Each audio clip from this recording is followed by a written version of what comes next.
أعوذ بالله من الشيطان الرجيم ربنا وابعث فيهم رسولا منهم يتلو عليهم آياتك ويعلمهم الكتاب والحكمة ويزكيهم إنك أنت العزيز الحكيم একটু জোরে বলুন সুবহানাল্লাহ।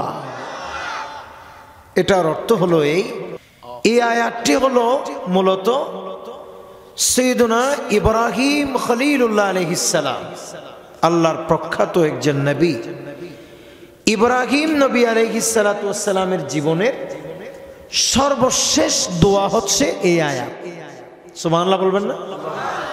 হযরতে নবী ইব্রাহিম আলাইহিস সালাতু ওয়াস সালাম মহান রব্বে করিম আল্লাহ তাআলার কাছে যে সব দোয়া করেছেন তন্মধ্যে সর্বশেষ দোয়া ছিল এটা, হে আল্লাহ, আমাদের মধ্য থেকে কিংবা তাদের মধ্য থেকে আপনি একজন রাসূল প্রেরণ করবেন যাতে করে তিনি তোমার আয়াত সমূহ তাদেরকে শোনাইতে পারেন এবং তিনি যেন তোমার কিতাব এবং হিকমতের শিক্ষা তাদেরকে দিতে পারেন। সর্বোপরি তিনি যেন তাদেরকে শিরিক কুফর থেকে যেন পবিত্র করতে পারেন। আর নিঃসন্দেহে আপনি হলেন পরাক্রমশালী এবং প্রজ্ঞাময়। একটু জোরে বলুন না সুবহানাল্লাহ। প্রিয় ভাইয়ের আমার, এই আয়াতের তাফসীরে বিশ্ববিখ্যাত মুফাসসির আল্লামা ইমাম আলুসি হানাফি বাগদাদি তিনি তিনার বিশ্ববিখ্যাত তাফসীরের কিতাব তাফসীরে রুহুল মাআনিতে উল্লেখ করেছেন, হে দুনিয়ার মানুষেরা, আল্লাহর নবী সাইয়্যিদুনা হযরত ইব্রাহিম খলিলুল্লাহ আলাইহিস সালাতু ওয়াস সালাম আল্লাহ পাক সুবহানাহু ওয়া তাআলার দরবারে যে দোয়া করেছেন, মহান রব্বে করিম আল্লাহ তাআলা বরাবরের মতোই নবী ইব্রাহিম খলিলুল্লাহর এই দোয়া মহান রব্বে করিম কবুল এবং মঞ্জুর করে নিয়েছে। ইব্রাহিম খলিলুল্লাহর দোয়া আল্লাহ পাক সুবহানাহু ওয়া তাআলা কবুল করে নিয়েছে এবং সেই দুয়ার বদান্যতাই মহান রব্বে করিম সাইয়্যিদুনা ইব্রাহিম খলিলুল্লাহ তথা ইসমাঈল জবিহুল্লাহ আলাইহিস সালাতু ওয়াস সালামের বংশ দিয়ে আল্লাহ তাআলা সর্বশ্রেষ্ঠতম রাসূল, সমগ্র নবীদের নবী, সমগ্র রাসূলদের রাসূল, আখিরি জামানার নবী মুহাম্মদুর রাসূলুল্লাহ, সকলে বলেন সাল্লাল্লাহু তাআলা আলাইহি ওয়াসাল্লামকে সাইয়্যিদনা ইব্রাহিম খলিলুল্লাহর বংশে আল্লাহ তাআলা প্রেরণ করেছে।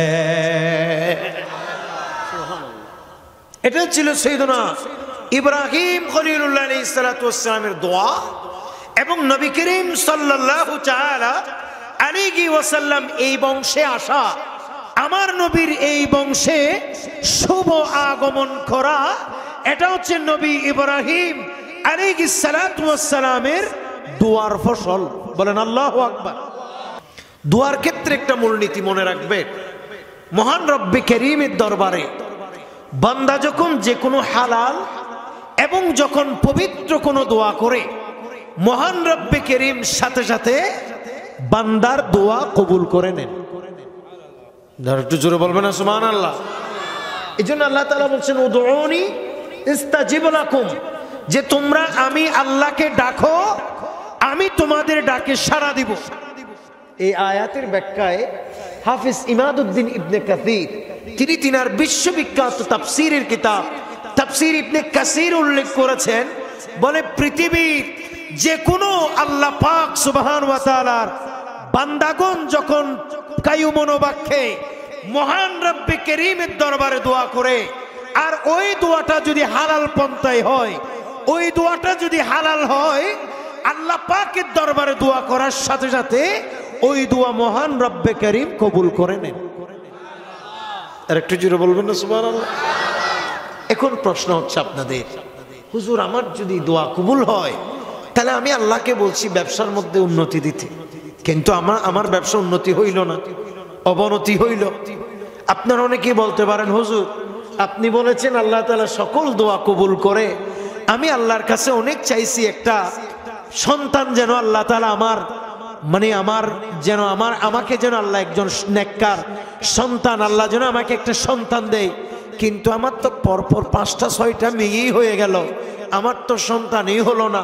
আবার অনেকেই মনে করতে পারেন যে আল্লাহর কাছে আমি তো অনেক দ্বন্দ্বগুলো চেয়েছি, এতই দোয়া করেছি, কই আল্লাহ যদি আমার দোয়া কবুল করে তাইলে আমার এই দোয়া কবুল করলো কই, আমার তো ধন সম্পদ বাড়লো না। কথা কোন ঠিক কিনা? এরকম আমাদের মনে আসে কি আসে না? দোয়া করার ক্ষেত্রে, দোয়া কবুলের ক্ষেত্রে দুইটি ধরন। একটা হচ্ছে আপনি চেয়েছেন পেয়ে গেছেন, বলেন না চেয়েছেন পেয়ে গেছেন। তো অনেক মানুষ বলে না, বলে আল্লাহ আমার দোয়া এতই কবুল করেছে, আমি যা চেয়েছি তাই পেয়ে গেছি। তা অনেক মানুষে আফসোস করে করে বলে আমি এত চাইলাম কিছুই পাইলাম না। আসলে আফসোসের কোনো কিছুই নাই, আপনি যেটা পেয়েছেন তো পেয়েছেন, বাস এটার জন্য শুকরিয়া। আপনি চেয়েছেন তো পান নাই, এটার জন্য শুকরিয়া।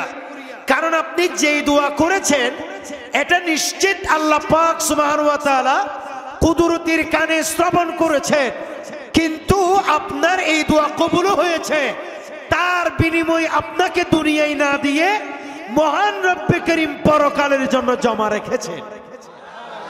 আরেকটু জোরে বলেন না সুবহানাল্লাহ। পরকালের জন্য কি রেখেছেন? জমা রেখেছেন। অনেকেই আফসোস করে বল নামাজ পড়ে এত দোয়া করি তো দোয়া কবুল হয় না কেন? অনেকেই বলে আল্লাহর কাছে এত চাই আমার অভাব দূর হয় না কেন? অনেকেই বলে আল্লাহর কাছে এত চাই আমার একটা ছেলে মানুষ হয় না কেন? আল্লাহর কাছে এত চাই আমার সন্তান হয় না কেন? আফসোসের শেষ নাই।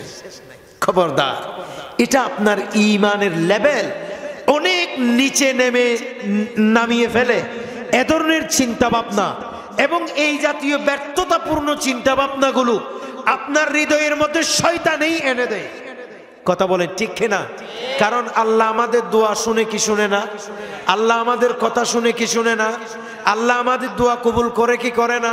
তো বাস, কাউকে দুনিয়াতে দিচ্ছে, কারোটা জমা রাখছে। সুবহানাল্লাহ বলেন। এজন্য দোয়া করা কখনো বন্ধ করা যাবে না। আপনি যতই দোয়া করবেন আপনার আমলনামায় তত ওই দোয়া জমা হয়ে যাচ্ছে। কবরে হাসরে যখনই আটকে যাবেন, আপনি যে দুনিয়াতে কেঁদে কেঁদে দোয়া করেছেন ওই দোয়া সমূহ আপনার জন্য নাজাতের ওয়াসিলা হয়ে আসবে। প্রিয় ভাইরা আমার, এজন্য আল্লাহ পাক সুবহানাহু ওয়া তাআলার নবী সাইয়্যিদুনা হযরত ইব্রাহিম খলিলুল্লাহ আলাইহিস সালাতু ওয়াস সালাম মহান রব্বে কারীম আল্লাহর কাছে দোয়া করেছেন, আল্লাহ তাদের বংশ দিয়ে, কথা বলেন না, তাদের বংশ দিয়ে, তাদের মানে পরিবার পরিজনকে উদ্দেশ্য করে বলছেন, সাইয়্যিদুনা ইসমাঈল আলাইহিস সালামের বংশ দিয়ে আল্লাহ তুমি একজন মহান রাসূল প্রেরণ করো। বলেন আল্লাহু আকবার। আল্লাহ পাক সুবহানাহু ওয়া তাআলা সেই ফরিয়াদ শ্রবণ করেছেন। আল্লাহ পাক সুবহানাহু ওয়া তাআলা সেই ফরিয়াদ শ্রবণ করেছেন। এজন্য মহান রব্বে কারীম আল্লাহ পাক রব্বুল আলামিন সমগ্র শ্রেষ্ঠ জগতের শ্রেষ্ঠতম সৃষ্টি শেষ জামানার নবীকে সাইয়্যিদুনা ইব্রাহিম খলিলুল্লাহ তথা ইসমাঈল আলাইহিস সালাতু ওয়াস সালামের বংশ দিয়ে প্রেরণ করেছে। এজন্য হাদিসে পাকে এসেছে, আল্লামা আলুসি এই আয়াতের ব্যাখ্যায় তাফসীর রুহুল মাআনিতে এই হাদিসটি নোট করেছেন। নবী করিম সাল্লাল্লাহু তাআলা আলাইহি ওয়াসাল্লাম স্পষ্ট বলেছেন, আনা দাওয়াতু ইব্রাহিম ওয়া বিশারাতু ঈসা ওয়া রুয়া উম্মি।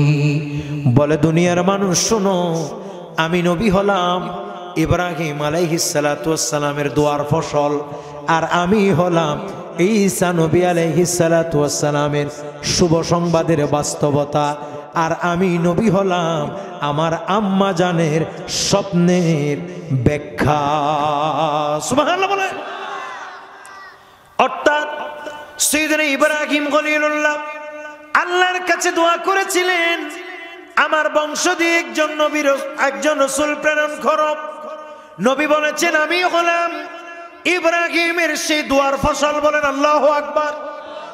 সাইয়েদনা হযরতে ঈসা রূহুল্লাহ উম্মতদেরকে বেশারত দিয়েছেন, উম্মতদেরকে শুভ সংবাদ দিয়েছেন এভাবে, ইয়াতি মিন বাদি ইসমুহু আহমদ। আমি ঈসার পরে তোমাদের কাছে একজন রাসূল আসবে, তোমাদের কাছে একজন নবী আসবেন, ওই নবীর নাম হবে আহমদ।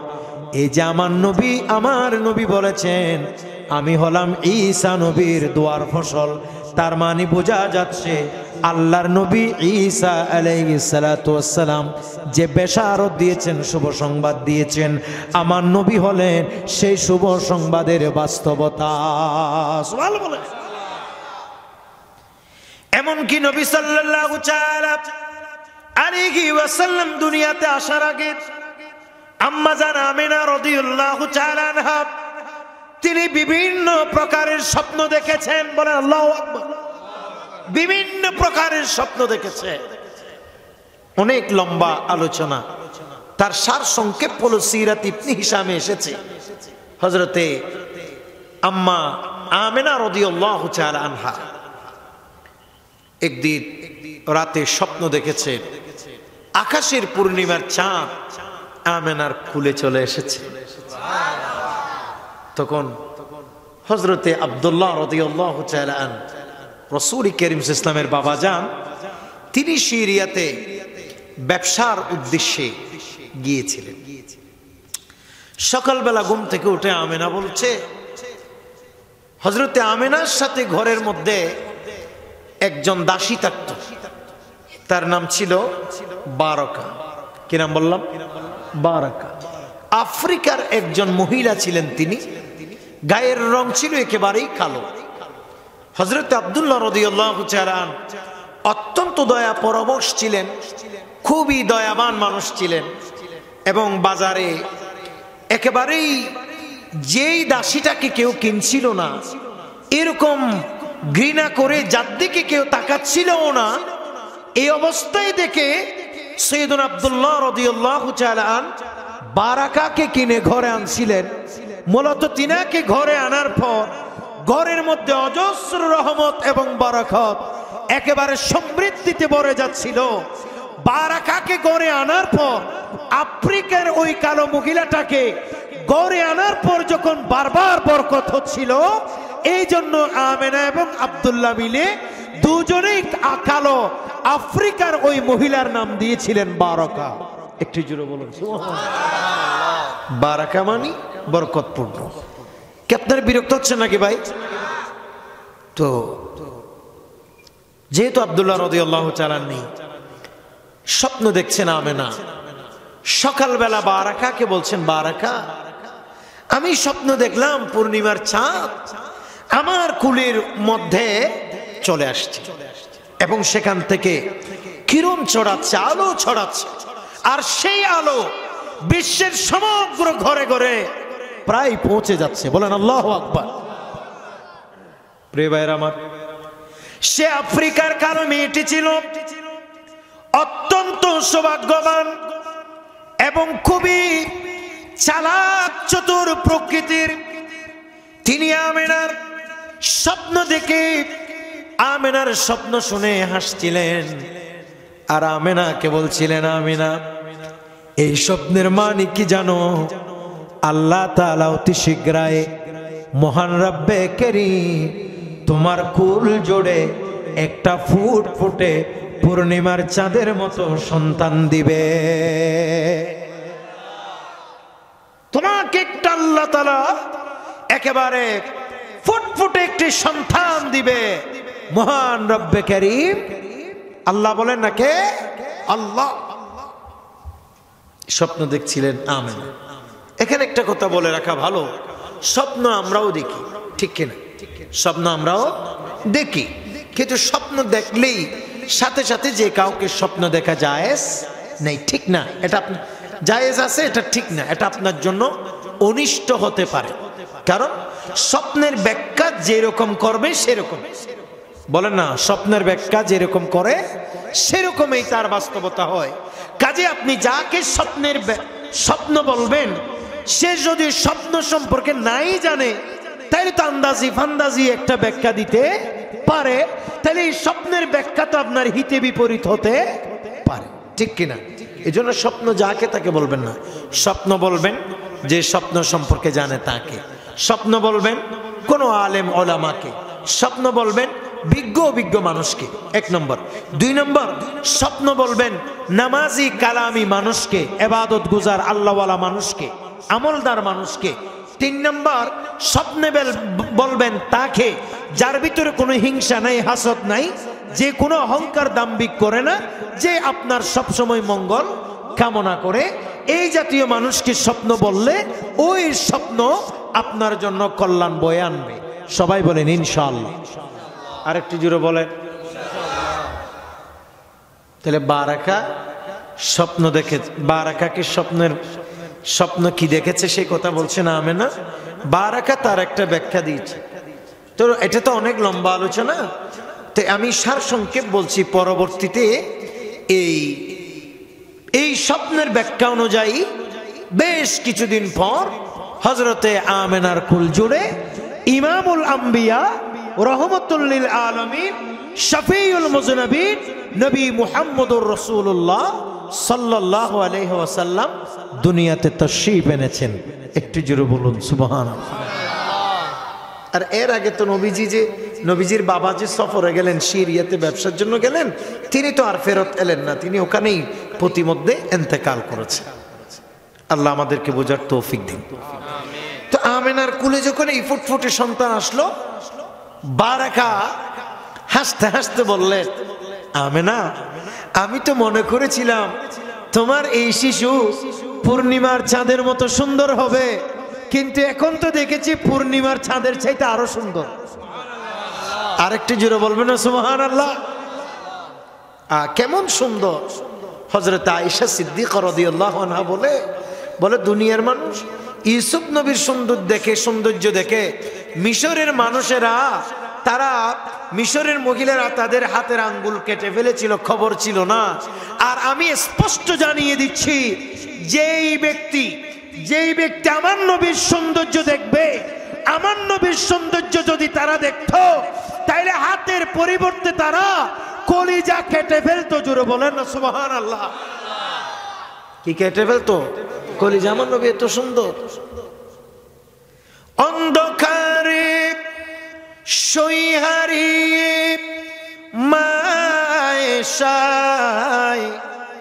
আমার নবীর হাসির আলোয় তাগা পেয়ে যায়। আল্লাহু আকবার বলেন না ভাই। অন্ধকারে, এটা একটা হাদিস, এটার অনুবাদ আমি করছি এভাবে, অন্ধকারে সইহারিয়ে মায়েশায় আমার নবীর হাসির আলোয় তাগা পেয়ে যায়। সাক্ষী আজম হাদিসে পাক, সাক্ষী আজম হাদিসে পাক ভুলবে না, আমি কি দেব সে রূপের বর্ণনা। সালাতুনিয়া সালামুন ইয়া হাবিবাল্লাহ। এবার সকলে বলেন না মারহাবা। আপনার কি বিরক্ত হচ্ছে? কথা কি বোঝা যায়? আমেনা রাদিয়াল্লাহু তাআলা আনহা থেকে যখন সর্বপ্রথম আমার নবী হক দুনিয়াতে আসলেন, যিনি আমার নবীকে প্রথমেই খুলে নিলেন তিনি ছিলেন এই বারাকা। সুবহানাল্লাহ বলবেন আপনারা? বারাকা মানে ওই আফ্রিকার কালো সেই ভাগ্যবতী মহিলা। সুবহানাল্লাহ বলবেন আপনারা? আর এই বারাকাকে আমার নবী মা ডাকতেন। কি ডাকতেন? মা ডাকতেন। আমাদের দেশে অনেকেই আমরা ফাতেমাতুজ জাহরাকে যখন সম্মান করে মা ফাতেমা বলি, অনেকের চুলকানি হয়, ঠিক কিনা? আমরা যখন হযরতে এভাবে যখন আমরা কাউকে যখন নিজের মা ব্যতীত কাউকে যখন মা ডাকি, তখন আমাদের দেশে অনেকেই এটার বিরুদ্ধে ফতোয়াবাজি করে যে নিজের মা ছাড়া কাউকে মা ডাকা যাবে না। আজ মাসআলাটা স্পষ্ট হয়ে যাক যে মনে রাখবে, কাউকে নিজের মা ছাড়া কাউকে যদি সম্মানের চোখে মা ডাকতে চায়, মা বলতে চায়, তাহলে শরীয়তে কোনো বিধি নিষেধ নেই।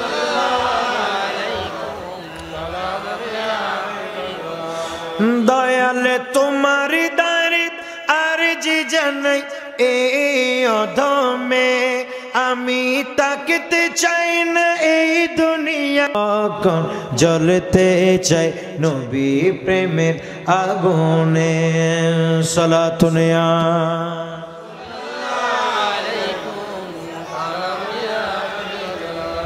এবার সকলে বলেন মারহাবা। আমি ছিলাম ওই জায়গায়, ইব্রাহিম আলাইহিস সালাম দোয়া করেছেন। বলেন কি করেছেন? কি দোয়া করেছেন? আল্লাহ তাদের বংশ দিয়ে একজন রসুল প্রেরণ করো। সুবহানাল্লাহ বলেন। আমার নবী তাদের বংশ দিয়ে আসছে। তাদের বলতে ইসমাইলের বংশ। ইসমাইল মানে ইব্রাহিমের ছেলে। সুবহানাল্লাহ বলবেন না? সৈয়দনা ইব্রাহিম আলাইহিস সালাতু ওয়াস সালাম হচ্ছে ইব্রাহিম আলাইহিস সালাতু ওয়াস সালামের ছেলে, ঠিক কিনা? ইসমাইল আলাইহিস সালাম হচ্ছেন ইব্রাহিমের কি বললাম? বলেন না, ইব্রাহিম আলাইহিস সালামের কি ছেলে? তামার ইব্রাহিম নবী আলাইহিস সালাতু ওয়াস সালাম বলছেন, বলে আল্লাহ তুমি তাদের বংশ অর্থাৎ আমার পরিবার পরিজনের এই বংশ দিয়ে একজন রাসূল তুমি প্রেরণ করো, যিনি তাদেরকে তোমার আয়াত সমূহ তিলাওয়াত করে শোনাবে। সুবহানাল্লাহ বলবেন না? তেলাওয়াত করে কে শোনাই? এরপরে বলছেন ওয়া ইউআল্লিমুহুমুল কিতাবা ওয়াল হিকমা, ঠিক কিনা? বলে যে তিনি যেন তিলাওয়াত করেও শোনাই, তোমার কিতাবও যেন তাদেরকে শেখায়, তোমার হিকমতও যেন তাদেরকে শেখায়, ওয়া ইউযাক্কিহিম এবং তাদেরকে যেন পবিত্র করে। একটু জোরে বলবেন না সুবহানাল্লাহ? তেলাওয়াত শোনাইকে, তেলাওয়াত শিখাইকে, কোরআন শিখাইকে, তারপরে হিকমত শিখাইকে, মানুষকে ভালো মন্দ দেখাইকে শিক্ষক। সুবহানাল্লাহ বলবেন আপনারা? কে কে কে? শিক্ষক। তো দেখা যাচ্ছে নবী করিম সাল্লাল্লাহু তাআলা আলাইহি ওয়াসাল্লাম এই আয়াতে কারিমার আলোকে স্পষ্ট প্রমাণিত হয়, আমার নবী দুনিয়াতে ছাত্র হিসাবে আসে নাই, আমার নবী দুনিয়াতে এসেছেন আল্লাহর মহান, এই দুনিয়াতে এসেছে আল্লাহর মহান প্রেরিত এই নবী দুনিয়াতে এসেছেন সমগ্র কুল কায়নাতের শিক্ষক হিসাবে। বলেন না ঠিক নেবে? ঠিক। আমার নবী কি শিক্ষক হিসাবে আসছে না ছাত্র হিসাবে আসছে? কিন্তু এই জায়গায় আহলে সুন্নাহ ওয়াল জামাত ছাড়া অন্যান্য মতাবলম্বী যারা, তারা বলতে শুনবে, বলে নবীজিকে জিবরাইল শিখাইছে। বলেন আপনারা কি বলেন? নবীজিকে কি জিবরাইল শিখাইছে নাকি আল্লাহ শিখাইছে? জোরে বলেন না, কে কে শিখাইছে? জিবরাইল আলাইহিস সালাম নবীর শিক্ষক নাকি খাদেম? জোরে বলেন না, নবীজির শিক্ষক নাকি খাদেম? শুধু আমার নবী না, বরঞ্চ সাইয়েদনা জিবরাইল আলাইহিস সালাতু ওয়াস সালাম আল্লাহর মহান এক পাওয়ারফুল ফেরেশতার নাম, তিনিও আল্লাহরও অন্যান্য নবীগণের খাদেম ছিলেন, আল্লাহরও অন্যান্য নবীগণের দরজায় খেদমতগার ছিলেন। একটু জোরে বলো। সে জায়গায় বলা হচ্ছে আমার নবী নাকি জিবরাইল নাকি আমার নবীর শিক্ষক। এ বেকুফর হলে হটে যাইবেন, একটু জোরে বলবেন না নাউজুবিল্লাহ। এই জন্য এই আকীদাগুলো শুদ্ধ করতে হবে। উরুস করছে কিন্তু একটা মাহফিলের পরিবেশ হয়েছে, বলেন আলহামদুলিল্লাহ। অনেক জায়গায় গিয়ে এই পরিবেশ পাওয়া যায় না। এই জন্য উরুসে দাওয়াত নিতে আমি খুব ভয় পাই, কারণ আমার একটু মুখ ফাতলা মানুষ, কোনো দোষ ত্রুটি দেখলে সেটা সাথে সাথে আমি বলে দিই। যদিও অনেকে এটাকে খারাপ মনে করে, আবার বেশিরভাগ মানুষ এটাকে অ্যাপ্রিসিয়েট করে বা গ্রহণ করে, বলে যে না আমাদের ভুল ছিল, হুজুর আমাদেরকে শুধরে দিছে। সকলে বলেন মারহাবা। এটা হচ্ছে মানুষের টেন্ডেন্সি, আসলে এমন হওয়া উচিত। আমরা একজন দ্বীনের দায়ী, আমরা মানুষকে দ্বীনের প্রতি আহ্বান করি, আমরা মানুষকে কথা বলবো কোরআন সুন্নাহ মতো। এই কথাগুলো কারো খারাপ লাগতে পারে, কারো ভালো লাগতে পারে, ঠিক কিনা? কিন্তু এখানে খারাপ লেগে যদি আপনি জলে পড়ে ছাই হয়ে যান, এতে কোনো কল্যাণ হবে না। বরং আমরা যা বলি তা যদি কোরআন সুন্নাহ ভিত্তিক হয়, আপনি যদি সেই কথাগুলো মেনে চলেন, এটা আপনার জন্য এবং আমার জন্য, সমাজের সর্বস্তরের মানুষের জন্য কল্যাণকর হবে। কথা বলেন ঠিক কিনা? কিন্তু অনেকে রাগ করে ফেলে। তো রাগ করলে আমার কিচ্ছু আসে যায় না। আমি কোরআন সুন্নাহ ভিত্তিক মানুষকে পরামর্শ দিবার চেষ্টা করি। আল্লাহ যেন আমাদেরকে এভাবে ইখলাসের সাথে খেদমত করার তৌফিক দান করে। তো বাস্তবিক কথা হচ্ছে, আজকের পরিবেশ দেখে আসলে আমার ভালো লাগছে যে আরেকটা সুন্দর তিনাদের পদ্ধতি দেখলাম, সেটা হচ্ছে বাজার বসছে, অনেক গরিব অসহায় মানুষ ব্যবসা বাণিজ্য করে, কথা বলে না ঠিক কিনা? তাদেরও কিছু ব্যবসা বাণিজ্য দরকার আছে না নাই? বাস বসছে, এদিকে মাহফিল শুরু হয়েছে, ওদিকে বাজার সব উঠে চলে গেছে। সকলে বলে না মারহাবা। তো এভাবেই তো হওয়া উচিত। আমরা তো এটাই বলি, আমরা তো এই আন্দোলনেই করছি। মাশাআল্লাহ, আমি আপনাদেরকে অত্যন্ত মোবারকবাদ যে আপনারা উরুসের একটা বাস্তব একটা চিত্র আপনাদের এই মাহফিলে ফুটে উঠেছে। এভাবেই হওয়া উচিত। আল্লাহর আউলিয়া ইকরামের উরুসে মানুষ আসবে, আল্লাহর আউলিয়া ইকরামের বর্ণাঢ্য জীবনাচার তারা শুনবে, আল্লাহর আউলিয়া ইকরামের জীবনী শুনে শুনে নিজেরা তাদের জীবন পরিবর্তনের প্রচেষ্টা চালাবে, কোরআন সুন্নাহর বয়ান শুনে নিজের বাস্তব জীবনে আমল করার চেষ্টা করবে। তাহলেই তো আমাদের জিন্দেগি সাকসেস হবে। আমাদের এই উরুস করা, এটার তো আমাদের জন্য সফলতা বয়ে আনবে। কথা বলেন ঠিক কিনা? আপনারা যে উরুসগুলো করতেছেন আজকাল, আমরা দেখতেছি বিশাল মাইল তিলমাইল গোড়া উরুসের দোকান মাইল তিলমাইল। ওখানে উরুসের বাজারে 10,000 মানুষ, মাহফিলে 4-5 জন মানুষ। বলেন না ঠিক নেবে? ঠিক। এই উরুস তো অভিশাপের উরুস, ঠিক কিনা? আল্লাহর ওলির ইসালে সওয়াবের এই মাহফিল, এটা অভিশাপের মাহফিল। এটা আপনার জন্য কল্যাণ বয়ে আনবে না। শরীয়ত সম্মত পন্থায় উরুস করতে হবে। আপনারা খাবার দাবারের ব্যবস্থাপনা করলে শুধু যারা টাকা দিচ্ছে তারা কেন খাবার পাবে?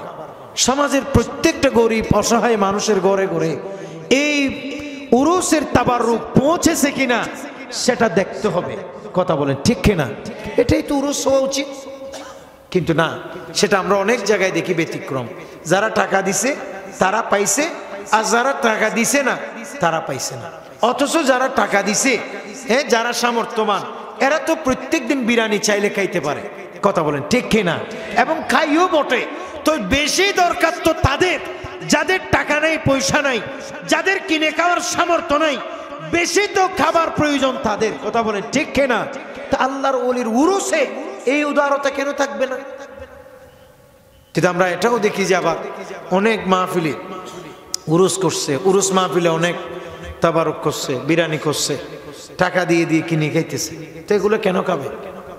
এগুলো তো আপনারা অনেকে বিজনেস করতেছে। তো এরকম কিনে যদি বিরিয়ানি খাই, তাহলে হোটেলে গিয়ে খাইলে কি হয়েছে? যদি বলে এটা বরকত, হোটেল থেকে কিনে নেন, সেটা তো সূরা ফাতিহা পড়েন, এটাও বরকত হবে কি হবে না? তো হয়েছে তো। আপনারা কেন কেন ঠেলা ঠেলি, ডলাডলি, মানুষ মারি, বিভিন্ন ইয়া করে আপনাদের ওখান থেকে কেন কিনে খেতে হচ্ছে? এই জন্য আল্লাহর আউলিয়া কেরামের উরুস হবে আমাদের জন্য শিক্ষার এক একটি কেন্দ্র, এবং এই উরুসগুলো হবে আমাদের দিন শেখার অনন্য পাঠশালা। কথা বলেন ঠিক কিনা?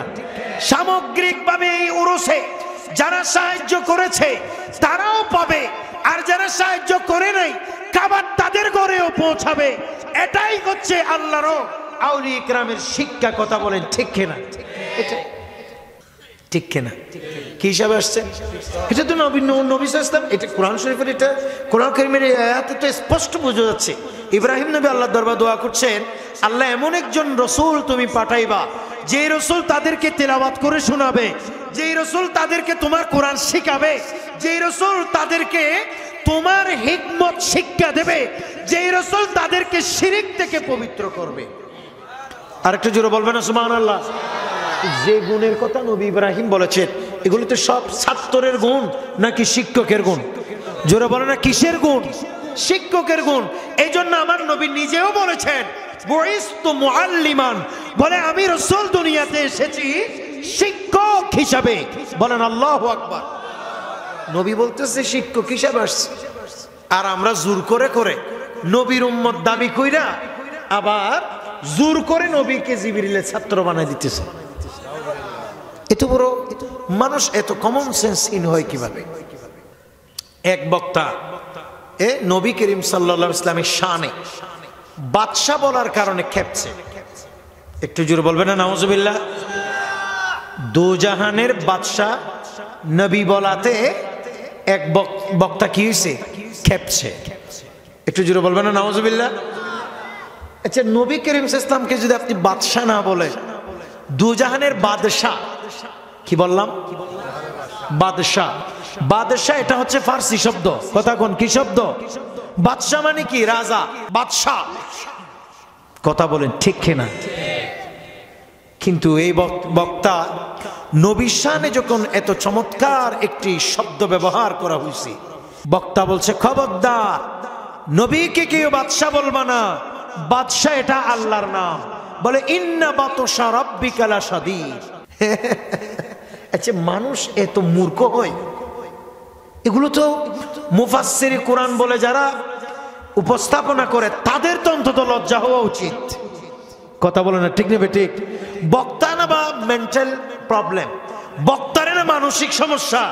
অন্তত আমরা যারা মুফাসসিরে কোরআন লিখতেছি, আমরা যারা মুফাসসিরে কোরআন বলে স্লোগান দিচ্ছি, আমরা যারা মুফাসসিরে কোরআন বলে এসব বক্তাদেরকে জনতার কাছে প্রমোট করছি, অন্তত তাদের তো লজ্জা হওয়া উচিত যে এই সমস্ত ব্যক্তিকে মুফাসসিরে কোরআন না, শিক্ষিত বলাও যাবে না। কথা বলে না ঠিক নেবে ঠিক? এত বড় ভুল। এটা কি? কোথায় ইন্না বাতশা রাব্বিকা লাশাদীদ? এখানে বাতশা মানে হচ্ছে পাকড়াও। বলে না কি বললাম?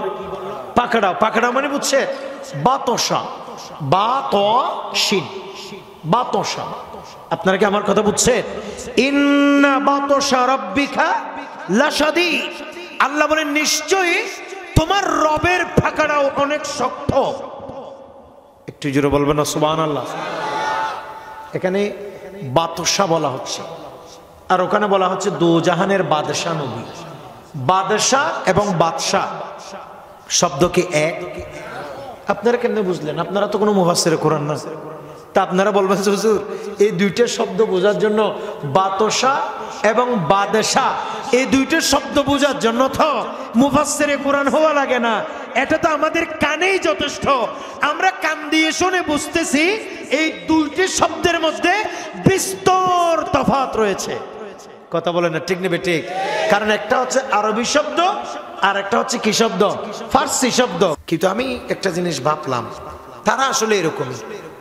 তারা আসলে এরকমই। কিরকম? নবীজিকে কেউ সম্মান করে কিছু বলছে, এটা তখন তাদের জ্বালা পোড়া আরম্ভ হয়ে যাবে। বলে না ঠিক নেবে ঠিক? নবীজিকে যখন সম্মান করে কেউ কিছু বলবে, তখন তাদের চুলকানি এবং শরীরের কম্পন শুরু হয়ে যাবে।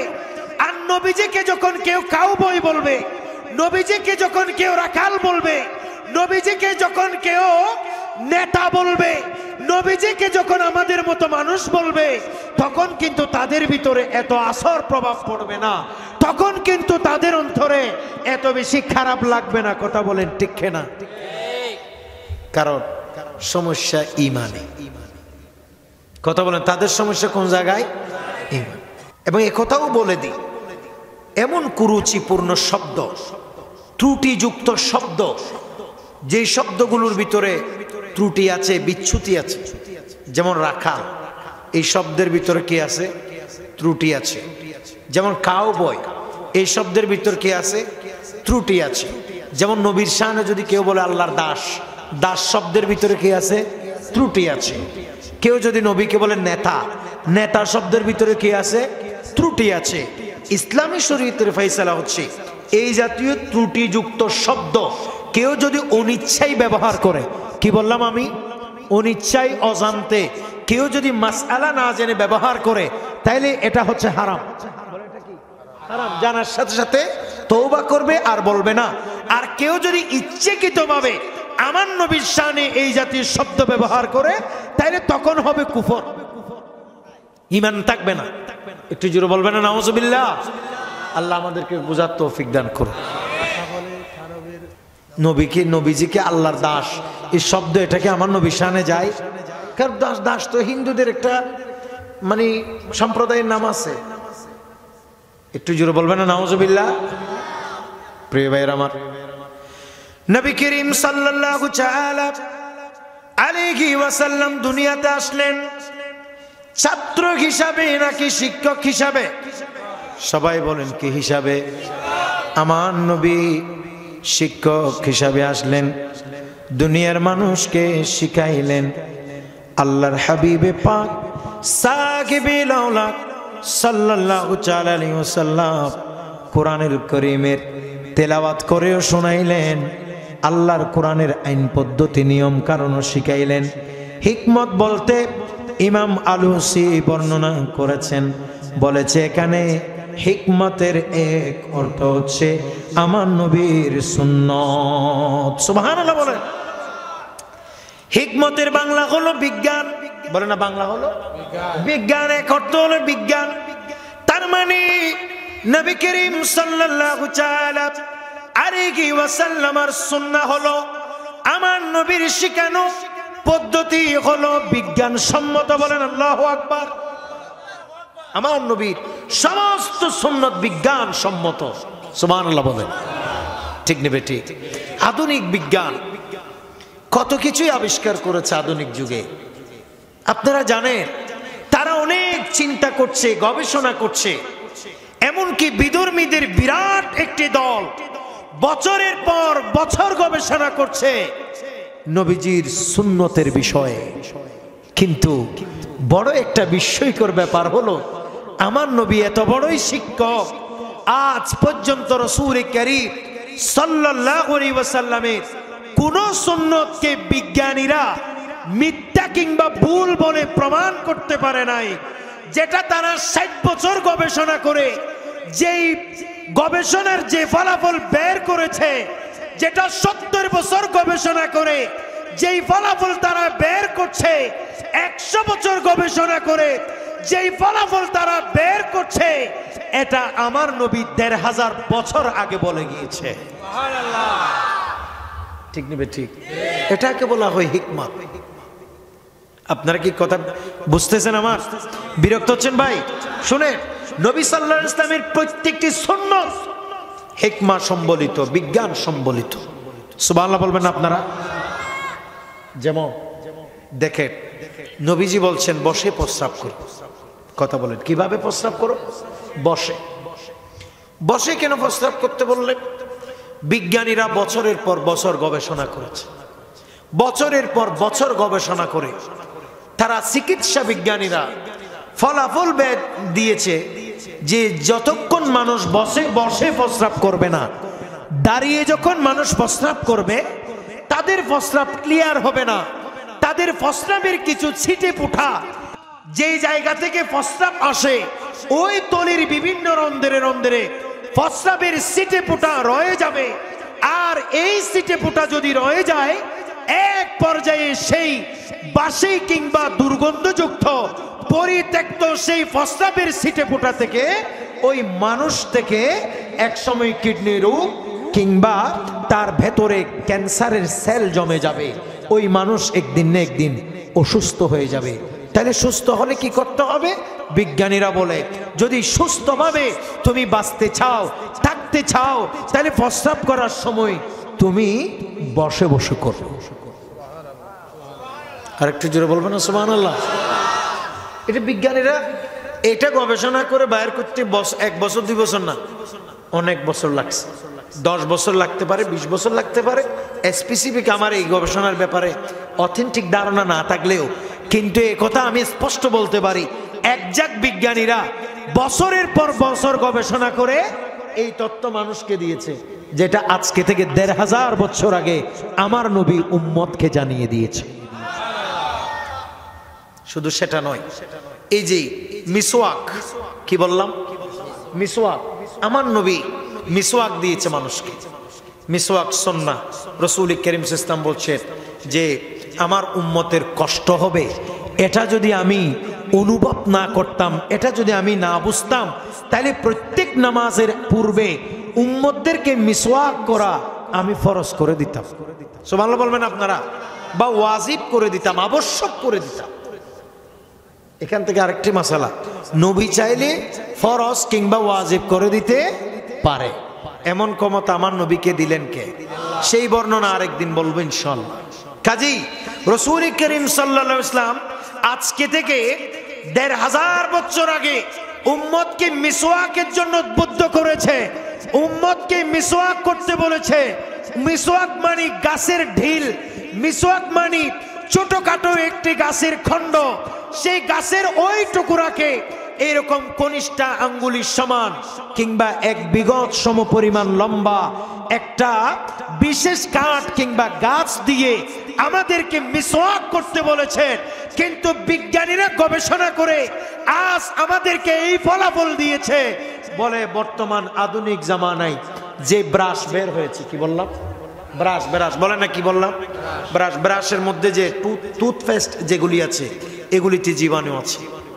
বিজ্ঞানীরা বলতেছে এগুলিতে ক্ষেত্র বিশেষে জীবাণু জমে যায়, এমনকি ব্রাশ দিয়ে দীর্ঘদিন ব্রাশ করার কারণে দাঁতে ফাঁকফুক হয়ে যায়, একসময় দাঁতের মধ্যে বিভিন্ন রোগের সৃষ্টি হয়। তো এখান থেকে বাঁচার ওয়ে কি? বলে এখান থেকে বাঁচার ওয়ে একমাত্র নবী মুহাম্মদ সাল্লাল্লাহু আলাইহি সাল্লাম আজ থেকে 1500 বছর আগে যেই মিসওয়াকের বিধান দিয়েছে, কাষ্ঠখণ্ড দিয়ে দাঁত মালিশ করতে বলেছে, এটাই হচ্ছে সবথেকে উত্তম পদ্ধতি। জুড়ে বলেন সুবহানাল্লাহ। দাঁতের রোগ থেকে বাঁচার এটা হচ্ছে সবথেকে উত্তম পদ্ধতি। এভাবে আমার নবীর যত আপনি এই সুন্নাহ গবেষণা করবেন সবগুলো বিজ্ঞানসম্মত দেখবেন। আল্লাহু আকবার বলেন। ওয়ায়ুযাক্কিহি, নবী সাল্লাল্লাহু আলাইহি ওয়াসাল্লাম আমাদের কাছে আসছে পবিত্র করতে। সবাই বলে না কি করতে? পবিত্র করতে। পবিত্র মানে আমরা সবাই তো আগে একসময় বুত পূজারি ছিল, মূর্তি পূজারি ছিল, ঠিক নেবে ঠিক? একসময় দিন থেকে প্রায় মানুষ এই ছুটে গিয়েছিল। এমত অবস্থায় আমার নবী এসে মানুষকে আল্লাহর দিন আহ্বান করেছে। সুবহানাল্লাহ বলেন। এই যে মনে করেন নবী সাল্লাল্লাহু আলাইহি ওয়াসাল্লাম আমাদেরকে শিখিয়ে দিলেন এবং শিক্ষার জন্য আমার নবী উদ্বুদ্ধ করেছেন। আমার নবী বলেছেন যে তালাবুল ইলমি ফারিদাতুন আলা কুল্লি মুসলিম, বলে প্রত্যেকটা মুসলমান নরনারীর জন্য ইলমে দ্বীন অর্জন করা ফরজ। আরেকটু জোরে বলে না সুবহানাল্লাহ। ইলম 2 প্রকার। বলেন ইলম কত প্রকার? 2 প্রকার, একটা দুনিয়াবি, একটা পরকালীন। তো পরকালীন যে ইলম সেটাকে বলা হয়, সেটা হচ্ছে ইলমে দ্বীন। সুবহানাল্লাহ বলবেন আপনারা? সেটা কি বললাম? সেটা কি? ইলমে দ্বীন। এই ইলমে দ্বীন শিখা এটা আমাদের জন্য ফরজ। এটা আপনি মাদ্রাসায় গিয়ে শিখতে পারেন, এটা আপনি মাদ্রাসায় যাবার সুযোগ সময় না থাকলে বিভিন্ন আলেম ওলামার দরসে গিয়ে বসে শিখতে পারেন। এমনকি এ ধরনের মাহফিলে এসে কোরআন হাদিসের বয়ান শুনে আপনি ইলমে দ্বীন অর্জন করতে পারেন, এটা আপনার জন্য ফরজ। সুবহানাল্লাহ বলেন। কিন্তু আজ আমরা এই ইলম থেকে প্রায় দূরে সরে গিয়েছি ভাই। তো এই জন্য আমি বললাম আদর্শ সমাজ গঠনে মাদ্রাসা শিক্ষার প্রয়োজনীয়তা অনেক বেশি। বলে না ঠিক নেবে ঠিক? কারণ আপনি আপনার ছেলেকে মাদ্রাসায় পড়ান, সে আল্লাহ চিনবে, সে রাসূল চিনবে, সে কোরআন চিনবে, সে হাদিস চিনবে। আল্লাহ যদি তাকে দয়া করে তাকে এলমে দ্বীন দান করবে। সুবহানাল্লাহ বলে।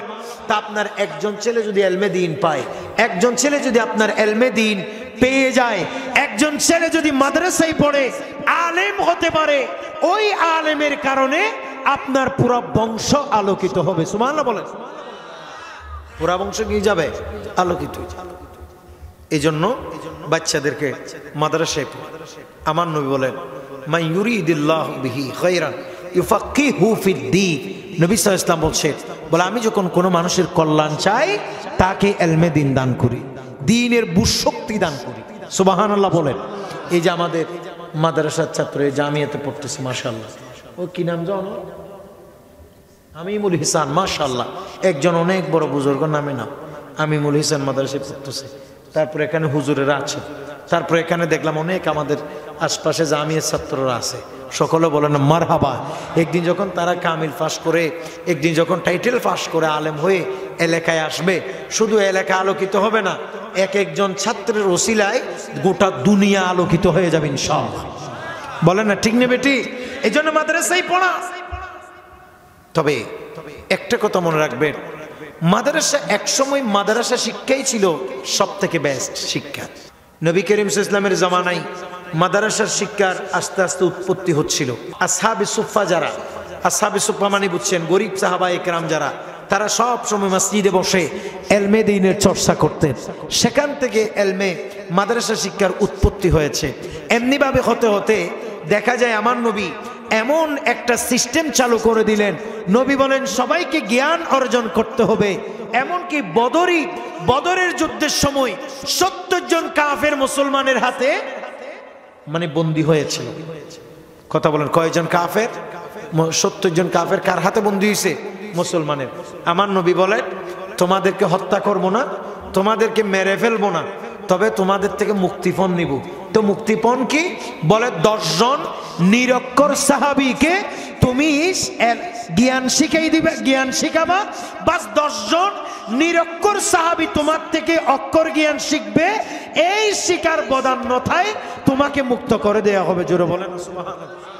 সাহাবায়ে কেরামের যুগে তথা খুলাফায়ে রাশেদার যুগে এটা আরো বিস্তৃতি লাভ করেছে। তারপরে আসলো উমাইয়াদের জামানায়, উমাইয়া শাসন আমলে এই মাদ্রাসা শিক্ষা, প্রাতিষ্ঠানিক শিক্ষার অনেক বেশি সম্প্রসার ঘটেছে। তারপরে এসেছে আব্বাসীয়দের শাসন আমলে, এটার সম্প্রসার আরো বেশি ঘটেছে। তারপরে এসেছে মুঘলদের শাসন আমলে মাদ্রাসা শিক্ষার এমন ভাবে প্রসার ঘটেছে, জানা যায় ইতিহাস থেকে জানা যায় শুধু দিল্লির মধ্যে ছিল 1000-এর মতো, প্রায় 1000 মতো মাদ্রাসা শুধু দিল্লিতে ছিল। একটু জোরে বলবেন না সুবহানাল্লাহ। এমনকি এক সময় বিরাট এই বাংলায় প্রায় সেই জামানায় 80,000 মাদ্রাসা ছিল। কথা বলেন কয় হাজার? 80,000। এখন কিন্তু এত খুঁজলে পাওয়া যাবে না। যখন 1757 সালে মুসলিম শাসনামল যখন ভারতবর্ষ থেকে চলে যায়, তথা ভারত উপমহাদেশ যখন ইংরেজদের হাতে চলে আসে, তখন তারা মুসলমানদেরকে ধ্বংস করে দেবার লক্ষ্যে দ্বিমুখী শিক্ষা ব্যবস্থা চালু করেছে। দ্বিমুখী শিক্ষা ব্যবস্থা তারা চালু করেছে। সেই 1757 খ্রিস্টাব্দ পর্যন্ত বিরাট একটি দল, বিরাট একটি গোষ্ঠী দেখা গেছে যে এলমে দ্বীনের চর্চার উপরে অটল অবিচল ছিল, এবং সমস্ত মুসলমানেরা প্রত্যেকেই যে লাইনে পড়ুক না কেন তাকে অবশ্যই ইসলামী শিক্ষায় শিক্ষিত হতে হতো, কোরআনের শিক্ষা হাদিসের শিক্ষায় শিক্ষিত হতে হতো। এটাকে ধ্বংস করে দিয়েছে পৃথিবীর সবথেকে কুখ্যাত শাসক গোষ্ঠী ইংরেজ, ব্রিটিশরা।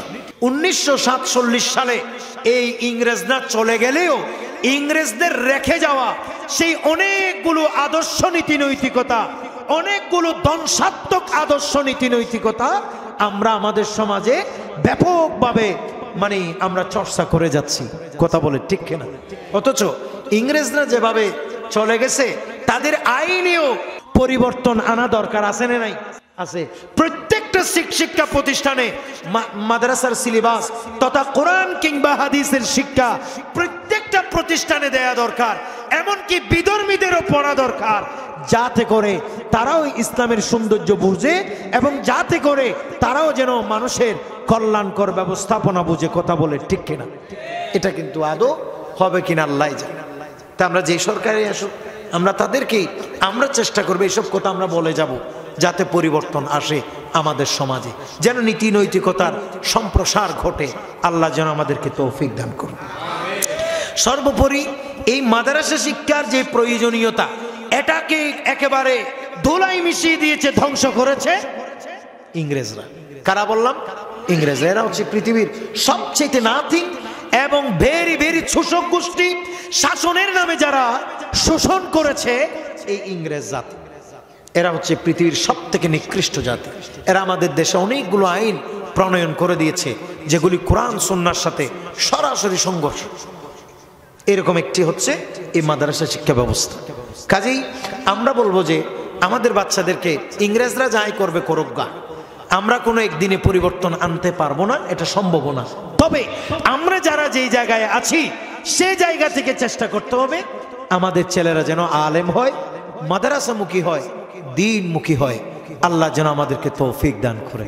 তারপরে দেখবেন যে আমাদের সমাজ সুন্দর হবে, পরিবার সুন্দর হবে, এলাকা সুন্দর হবে। সবাই বলেন ইনশাআল্লাহ। আল্লাহ আমাদের মাহফিলকে কবুল করুন। সবশেষে আজকে উরুস যারা করছে তাদেরকে আমরা মোবারকবাদ দিই। উরুস এভাবে করলে কোনো আপত্তি নেই, কেউ আপত্তি করার কথাও না। আল্লাহ আমাদেরকে কবুল করুক।